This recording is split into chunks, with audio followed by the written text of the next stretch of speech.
வணக்கம்ப்பா. இந்த மாதுளம்பழத்த அந்த விதைகள சாப்பிட்டுட்டு தோலை தூக்கி எறிஞ்சிருவோம். அப்படி தூக்கி எறிய வேண்டாம்.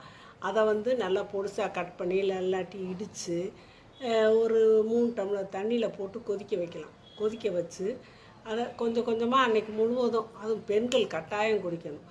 இது பெண்கள்ல எல்லாருமே குடிக்கலாம். இந்த புத்துநோய் எதிர்ப்பு சக்தி அதுக்கு இருக்குப்பா.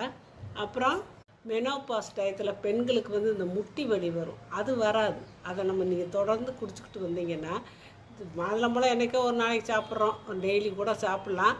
அந்த தோல் நீங்கள் எடுத்து வச்சு கூட அப்பப்போ கொஞ்சம் கொஞ்சம் கூட நீங்கள் போட்டு குடிச்சிக்கிட்டே வந்தீங்கன்னா, அந்த மெனோபாஸ் டயத்தில் வர அந்த முட்டிக்கால் வலி அப்போத்தே ஆரம்பிக்கும் பெண்களுக்கு.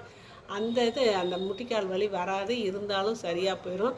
அப்புறம் இது மாத விளக்காரப்போ நிறைய போதுன்னு வச்சுக்கோங்க. அதை கட்டுப்படுத்தும். அதில் துவர்ப்பு சக்தி இருக்கிறதுனால அதை கட்டுப்படுத்தும். அந்த நேரத்தில் நீங்கள் 3 நாளைக்கு தொடர்ந்து காலையில் வெறும் வயிற்றில் குடிச்சு வரலாம்.